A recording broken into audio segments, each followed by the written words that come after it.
सभी चिकित्सक गणों को नमस्कार। आज 1 तारीख है। नमस्कार। आज 1 तारीख है।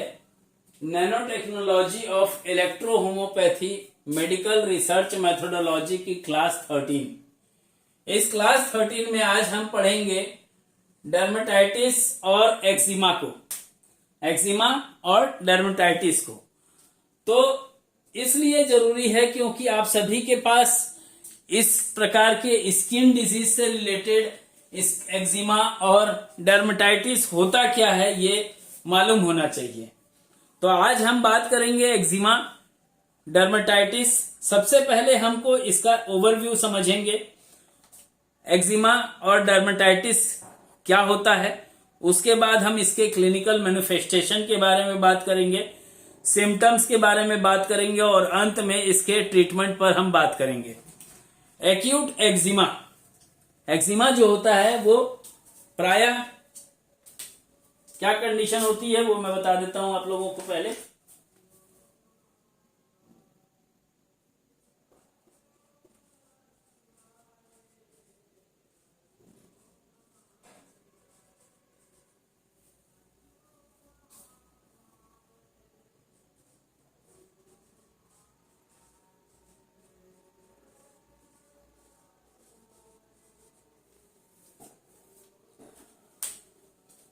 एक्जिमा जो होता है, टाइप्स ऑफ एक्जिमा मैंने लिखा है यूं तो, बट इसके टाइप्स क्या होते हैं वो आप लोगों को समझ में आए उससे पहले कुछ चीजें हैं उसको जानना जरूरी है। अगर एक्यूट एक्जिमा हुआ है तो उसमें स्किन जो होती है,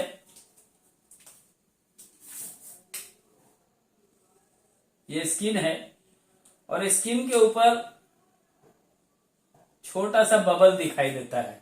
ये बहुत ज्यादा बड़ा हो गया, छोटा छोटा बबल भी हो सकता है, छोटा छोटा दाना दिखाई देता है।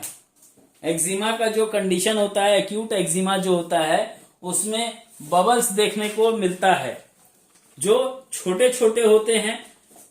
डर्मेटाइटिस क्या है, स्किन की जो बेसिकली जो लेयर होती है, 2 लेयर 3 लेयर होती है। तो एपिडर्मल जो लेयर होता है, एक एपिडर्मल हुआ, दूसरा डर्मल हुआ। जो एपिडर्मल लेयर होता है उसका जो आउटर लेयर होता है, जो स्किन होता है आउटर लेयर, उसमें एपिडर्मल स्किन में इन्फ्लेमेशन हो जाता है। इन्फ्लेमेशन में बेसिकली जो साइन मिलते हैं वो 5 प्रकार के होते हैं। कौन कौन से होते हैं?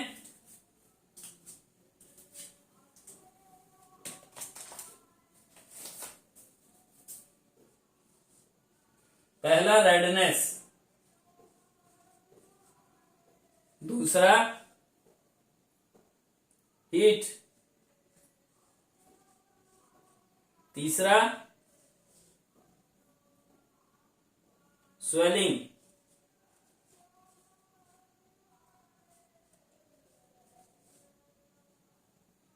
चौथा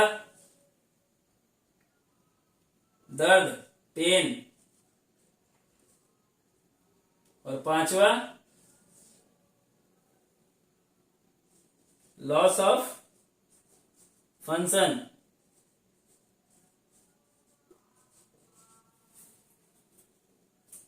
पांच कंडीशंस होती हैं जिसके वजह से ये मिलता है और इसको बोलते क्या है?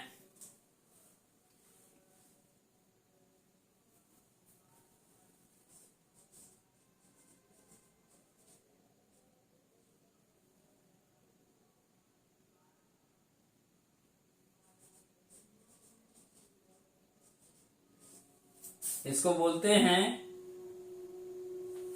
फंगुलिसा, लॉस ऑफ फंक्शन। तो आइए जानते हैं, ये जो 5 साइन होते हैं इसमें जो 4 साइन होते हैं, जहां भी इन्फ्लेमेशन होता है वहां पर ये देखने को जो 4 साइन है, रेडनेस, हीट, स्वेलिंग और पेन, यह 4 साइन वहां पे देखने को मिलते हैं। तो आइए जानते हैं एक्जिमा और डर्मेटाइटिस के जो बेसिक पॉइंट्स होते हैं वो क्या क्या होते हैं और ये किसके वजह से या किसके वजह से क्या कारण दिखा करके होता है वो देखे हैं अपन। यहाँ टाइप्स ऑफ एक्जिमा को थोड़ा सा समझ लीजिएगा।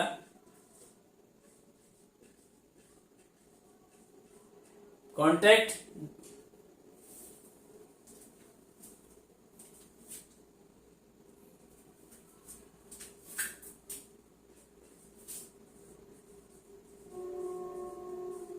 डर्मेटाइटिस, दूसरा एटॉपिक डर्मेटाइटिस, तीसरा सेबोरिक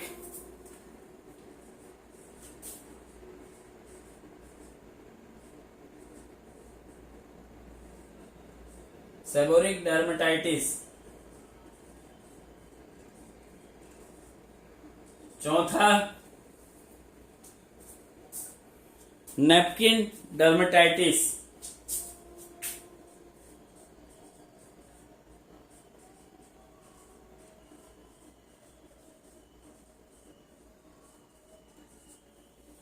तो ये 4 कंडीशंस हैं। इन 4 कंडीशंस को ये कह सकते हैं types of eczema. Types of eczema में ये 4 कंडीशंस होती हैं। क्या क्या कंडीशंस होती हैं? पहला कंडीशन जो एक्यूट एक्जिमा में आता है वो रेडनेस, लालिमा हो सकती है वहां पे स्किन के ऊपर। वहां पे हीट मिल सकता है, गर्मी के वजह से हो रहा हो, गर्म हो गया हो जगह, स्वेलिंग हो रही हो उस जगह पे आ रही हो, पेन हो रहा हो या लॉस ऑफ फंक्शन हो रहा हो, जिसको हम फंगुलिसा कहते हैं। जहां भी ये 4 साइन मिलते हैं, जहां पे इन्फ्लेमेशन हो वहां पर देखने को ये मिलता है। और टाइप्स ऑफ एक्जिमा की जब हम बात करते हैं तो contact dermatitis, atopic dermatitis, seborrheic dermatitis, spelling गलत हो गया है, सेबोरिक डर्मेटाइटिस और नैपकिन डर्मेटाइटिस, ये 4 टाइप के एक्जिमा होते हैं। तो एक्जिमा जो होता है वो स्किन का डिसऑर्डर है। इसमें इचिंग होती है, खुजली होती है, नॉर्मल इचिंग जैसा ही होता है, लेकिन ये एक्जिमा का दूसरा प्रारूप है जिसको हम लोग एटॉपिक डर्मेटाइटिस भी कहते हैं। एटॉपिक डर्मेटाइटिस और एक्यूट एक्जिमा जो होता है वो ऑलमोस्ट सेम होता है, परंतु इसमें दोनों में कुछ भेद हैं, कुछ अंतर हैं। इसमें स्लाइटली डिफरेंस जो होता है वो एटॉपिक डर्मेटाइटिस में स्किन में इन्फ्लेमेशन हो जाता है और डर्मेटोसिस में, जिसका अर्थ है स्किन डिजीज, जिसमें इन्फ्लेमेशन नहीं होता है। अगर हम बात करते हैं इसके सारांश के स्वरूप, इसका जो डेफिनेशन होगा वो क्या होगा, तो बहुत ज्यादा स्किन पर खुजली होती है जिसके कारण स्किन जो होता है वो बहुत ही ज्यादा इची हो जाता है, पतला हो जाता है। और इची होने की वजह से यहाँ पे खुजली होती है और ये लाल बन जाता है, कभी कभी ये सूखा हुआ होता है और कभी कभी ये बहुत ज्यादा सूखा हुआ होता है। और यही सूखे हुए होने की वजह से यहाँ की जो स्किन होती है वो फट जाती है। आप लोग हेमोराइड पाइल्स को पढ़े होंगे, तो वहां NH9 पाइल्स में मैंने पढ़ाया था, उसको आप लोग सुन देख लीजिएगा, वहां से बहुत सारी चीजें क्लियर हो जाएंगी। वेरिकोज वेन आपको डर्मेटाइटिस में, और आपको फिशरीज या फिस्टुला या पाइल्स वगैरह में। तो आइए, अभी तो हम बात कर रहे हैं एक्जिमा में। तो ये फट जाती हैं, क्रैक हो जाती हैं। किसी इन्फेक्टेड एरिया में यदि ब्लड की सप्लाई अगर प्रॉपर तरीके से नहीं हो रही होगी तो वहां पे क्रैक होना स्वाभाविक है, अनकोस्टेड हो जाता है। और मतलब इसका होता है कि ये एक के ऊपर एक लेयर बनाना चालू करता है। तो लेयर दर लेयर जब बनते जाता है तो ये निशान जो जगह होती है ये काला पड़ते जाता है धीरे धीरे। ये कंडीशन होती है। एक कंडीशन होती है क्रोनिक प्रोराइटिस। इसका मतलब होता है कि यहां पे बहुत ही ज्यादा खुजली हो रही है। इसमें एक कंडीशन और आती है इंटरसेल्यूलर एडिमा। 2 सेल्स के बीच में जो स्पेस होता है, अगर उसमें एडिमा शुरू हो जाता है तो वहां पे स्वेलिंग होने लगेगा। इंटरसेलुलर एडिमा, इसमें सेल्स के अंदर स्वेलिंग शुरू हो जाता है। ध्यान दीजिएगा, है ना, गड़बड़ मत कीजिएगा, इसको 5 बार सुनिएगा, आपको इसमें ही इसके आंसर छुपे हुए हैं कि क्या मेडिसिन यहां से सेलेक्ट करना होता है। एक्जिमा में इन्फ्लेमेशन नहीं होता है, इसलिए इसको डर्मेटोसिस भी कहते हैं। अगर हम एटिकोलॉजी फैक्टर की बात करें कि कौन कौन सी चीजें हैं जो एक्जिमा के कॉज करती हैं, बढ़ाती हैं, उसका कारण क्या है, तो एसिड इसका मुख्य कारण माना जाता है। एसिड जो होता है वो डाइल्यूट एसिड हो या कॉन्सेंट्रेटिक हो, और वो गलती से हाथ पे या कहीं ऐसी जगह पे जहां कटा फटा था और वहां पे वो गिर गया और वो स्किन को बहुत ही ज्यादा हार्मफुल कर देता है, और तब वहां पे क्रोनिक इचिंग शुरू हो सकती है। एलोपैथी ड्रग की बात अगर हम करें तो इसमें स्ट्रेप्टोमाइसिन का बहुत ही ज्यादा बुरा साइड इफेक्ट देखने को मिलता है। इसमें नेल वार्निश, मतलब जो फीमेल्स होती हैं वो नाखून पॉलिश लगाती हैं, नेल पेंट्स लगाती हैं, या फिर नेल रिमूवर का उपयोग करती हैं, थिनर का उपयोग करती हैं, तो ऐसे कंडीशन में भी वहां से एक्जिमा जनरेट होने का खतरा होता है। फ्लावर की जो पॉलिन्स होती है वो हेरिडेटरी भी कुछ लोगों को होता है, लेकिन वो बचपन से ही होगा। ये नहीं कि बीच में भैया 40 साल जी लिए उसके बाद कूद कर क्या रहा और डॉक्टर बोल रहा है क्या, तो हेरिडेटरी है, गलत बात है। हेरिडेटरी होगा तो बचपन से होगा, ठीक है। इसकी जो साइन और सिम्टम्स की बात करें तो इसमें एरिथम जो होता है वो चक्का जो होता है ना, मैंने देखे होंगे आपको, ये अभी बना के मैंने आपको बताया था कि ये स्किन है, ये स्किन है और स्किन की लेयर है, 2-3 लेयर होती है ना भाई। तो जो सबसे ऊपर वाली लेयर है जहां पे मैंने एक बॉल टाइप का बनाया है, ये बहुत ही ज्यादा आरबीसी एक्यूमुलेट होने के कारण कैटर हो जाता है और इसके वजह से यहां पे इचिंग शुरू हो जाता है। जब ये पैपुल का फॉर्मेशन होना शुरू होता है, तो पैपुल का मतलब क्या है? पैपुल का मतलब है, स्किन के ऊपर देखे होंगे आप लोग, पिंपल निकल जाता है, तो ये जो चारों साइड से ये तो उभार रहेगा, बट ये बीच में एक थोड़ा ज्यादा उभार लेकर के दिखता है। ये प्रायः बॉयल्स में जो बरसाती घाव होते हैं उसमें भी दिखता है, और कई बार जो पस वाले घाव होते हैं जैसे बाल तोड़ वगैरह, उसमें भी ये देखने को मिलता है, बट उसमें घाव होता है, इसमें घाव नहीं होता है। ये छोटे छोटे पैपुल के पिंपल्स के टाइप का होता है, मगर इसमें पस नहीं होता, ये बात दिमाग में रखिएगा। क्रस्टिंग में जो एक लेयर होता है उसके ऊपर दूसरा लेयर चढ़ जाता है, और जो स्किन होता है वो बहुत ही ज्यादा क्रस्टी हो जाता है, क्रस्टी होना स्टार्ट हो जाता है, कड़क होना चालू हो जाता है।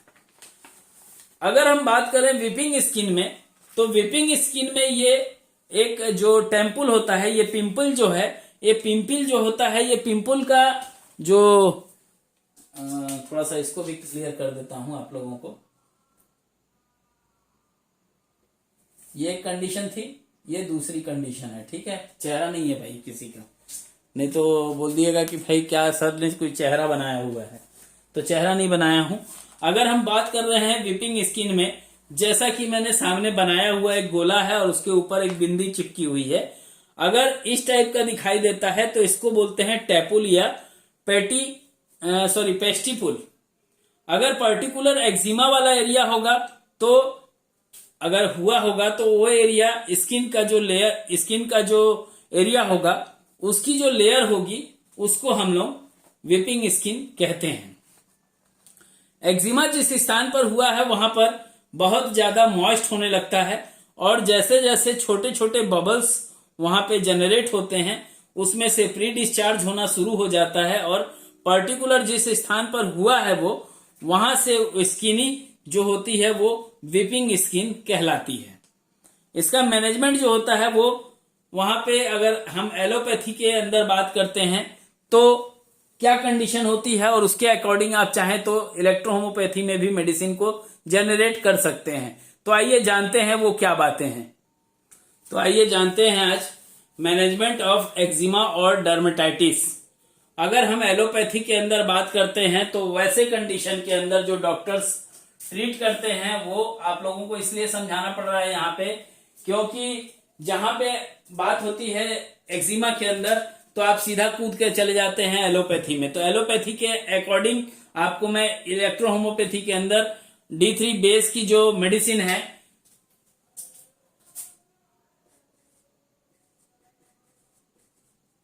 D3 बेस की जो मेडिसिन नंबर 6 है, जिसका NHEHM नाम से मेडिसिन है, 6 नंबर की मेडिसिन है ये। डर्मेटाइटिस और एक्जिमा के ऊपर क्लास चल रही है, 13 नंबर क्लास है आज। स्टेरॉइड अगर बात हम करते हैं मैनेजमेंट ऑफ एक्जिमा डर्मेटाइटिस की, तो यहाँ पे स्टेरॉइड ट्रीटमेंट दिया जाता है, टॉपिकल कोई क्रीम लगाने के लिए दिया जाता है, कुछ एंटीबायोटिक्स दिया जाता है, कुछ एंटीबैक्टीरियल दिया जाता है, कुछ एंटीवायरल दिया जाता है, जहां पे गठान वॉट्स टाइप का जनरेट हो गया हो वहां पे, और कई बार हिस्टामिन मेडिसिन भी साथ में देते हैं।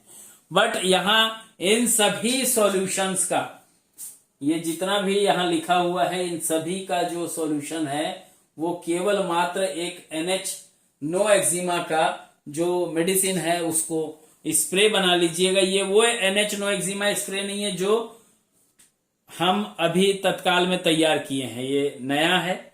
और ये जो NH नो एक्जिमा है, ये NH नो एक्जिमा जो प्रोडक्ट है उसके D3 बेस को ले लेना है, उसको 1/2 करना है। 1/2 कैसे करेंगे? 1/2 करने के लिए मेडिसिन को ले लीजिएगा 1 ml D3 बेस होगा, प्लस इसमें 19 ml DW मिला दीजिएगा। ये आपकी जो मेडिसिन बनेगी D1 20 ml बनेगी, और इसको आपको फिर एक 20 ml में प्लस कर देना है आपको 180 ml DW, और ये 200 ml का D2 तैयार हो जाएगा आपके पास। इस 200 ml के D2 में क्या करना है, आपको मेडिसिन लेना है 10 ड्रॉप डालिएगा यहाँ पे, क्योंकि जो मैंने बनाया है ये कुछ और सोच करके लिखा था मैंने। यहाँ पे 10 ड्रॉप होगा स्प्रे में ईच मेडिसिन। इलेक्ट्रिसिटी दोनों में से कोई एक यूज कीजिएगा या दोनों भी यूज कर सकते हैं। तो ऐसे कंडीशन में इसका जब प्रयोग करेंगे तो अचूक इस एक्जिमा का जो काम होता है, किसी भी प्रकार का एक्जिमा या डर्मेटाइटिस, ये दोनों कंडीशन में उपयोग में आएगी। बट इसमें जो स्प्रे होगा ये स्प्रे, और इसमें पीने की जो मेडिसिन होगी वो NH नो एक्जिमा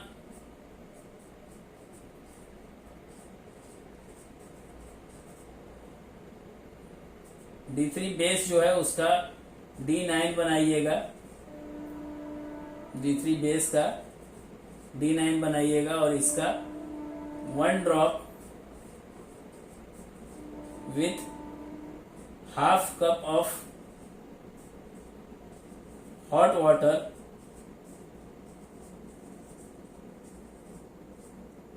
4 टाइम्स दीजिएगा। इतना बेहतरीन रिस्पांस मिलता है 7 डेज के अंदर डर्मेटाइटिस, और 15 डेज के अंदर एक्जिमा क्योर होना शुरू हो जाता है, इतना दे देने से। तो ये इतना ही डालूंगा इसमें, क्योंकि इसके बाद एक बनाऊंगा उसको सोराइसिस, फिर बनाऊंगा टीनिया। इस तरीके से पूरा फंगल डिपार्टमेंट जो होता है उसको समझाने का एक प्रयास करूंगा। आप लोगों को कैसा लगता है क्लास, वो आप कमेंट के माध्यम से मुझे जरूर सूचित कीजिएगा, ताकि मुझे भी एक एक्सपीरियंस तो ज्यादा नहीं है, क्लिनिकल एक्सपीरियंस बहुत ज्यादा है, लगभग 20 साल का क्लिनिकल एक्सपीरियंस है। लगभग 4 सालों से हम मेडिसिन के ऊपर कार्य कर रहे हैं। इसके ऊपर कुछ इंजेक्शंस भी आई है, एक्जिमा इंजेक्शन है एक्जिमा का, वो इंजेक्शन है एक्जिमा 1, 2 एंड स्पेशल। ये 3 इंजेक्शन भी है। इसकी जो डोज है वो 0.5 ml से लेकर के 1 ml की डोज है। बीडी इसको लगा सकते हैं और ये पेनलेस है, इसमें पेन नहीं होता है।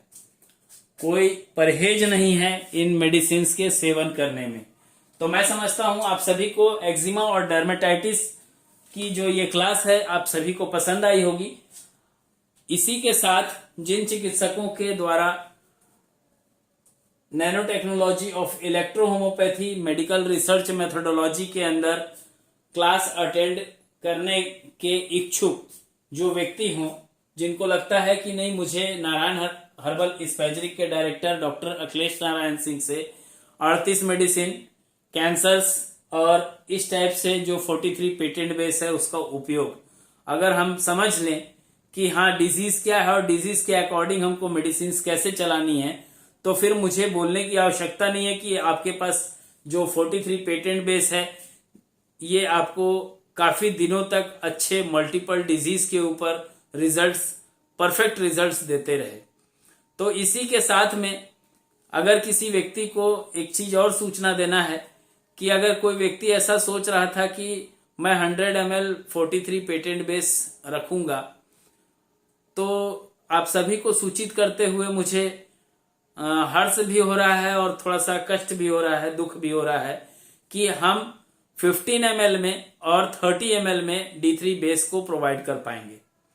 जिनको भी लगता है कि नहीं 43 पेटेंट बेस मुझे लेना चाहिए, तो 30 ml का और 15 ml का जो प्राइस है विथ बिल बात करेंगे तो विथ बिल 32,000 पड़ेगा। विदाउट बिल बात करते हैं क्योंकि बहुत सारे चिकित्सक होते हैं विदाउट बिल पे बात करते हैं, तो वही 5% उसमें से माइनस हो जाएगा आपका। और क्लास अगर आप नहीं करना चाहते हैं तो कंडीशन अलग होगी।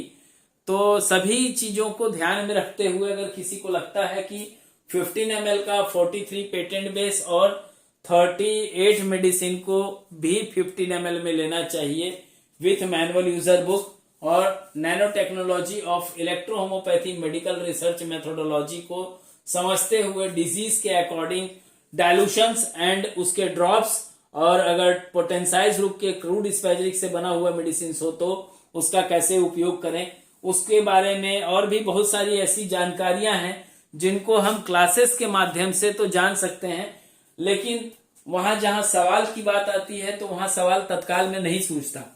इस प्रकार से वीडियो को आप देखिए, वीडियो को समझिए, क्योंकि इसमें मैंने कोई अलग से कलर पिक्चर या बहुत उसको अट्रैक्टिव बनाने का प्रयास नहीं किया है। फीकी दुकान है, मीठे पकवान है। अगर इस चीजों को आप समझ गए तो मैं समझता हूं कि इलेक्ट्रो होम्योपैथी के अंदर एक्जिमा क्या होता है, डर्मेटाइटिस क्या होता है, स्किन डिजीज क्या होता है, या अन्य जो डिजीज होते हैं वो क्या होते हैं, उनका हम ट्रीटमेंट कैसे करें, सारा कुछ एक्सप्लेन इस नैनो टेक्नोलॉजी की मेथोडोलॉजी में जारी है।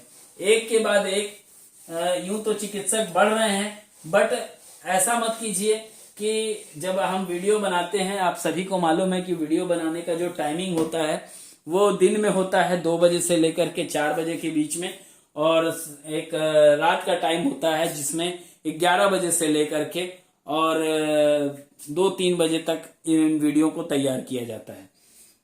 अगर किसी व्यक्ति को लगता है कि 43 पेटेंट बेस 15 ml में सेट चाहिए, 17,500 रुपए के हिसाब से वो खरीद सकता है। और अगर इसी को 43 पेटेंट बेस विथ 38 मेडिसिन को 30 ml पैक में अगर कोई व्यक्ति लेता है तो वो व्यक्ति भी इसको परचेस कर सकता है 23,350 में। इसमें अगर व्यक्ति चाहता है कि मैं क्लासेस अटेंड करते हुए इसको अटेंड करूं तो उस व्यक्ति को 27,460 रुपए पेड करना होगा।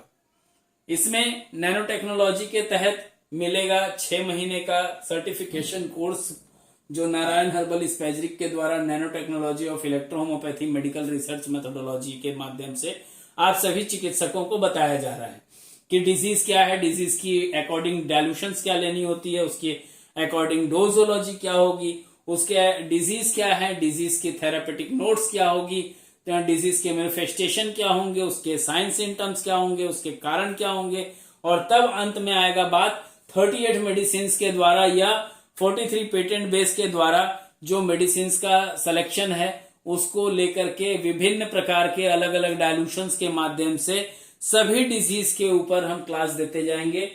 प्रयास ये रहेगा कि एक डिजीज को लें तो उसके रिलेटेड 4 डिजीज अगर है, 6 डिजीज है, तो उसको एक क्लास के अंदर पुटअप करते हुए आप सभी के समक्ष इस टॉपिक को एक के बाद एक मेडिकल टॉपिक को आप सभी को बता सकूं।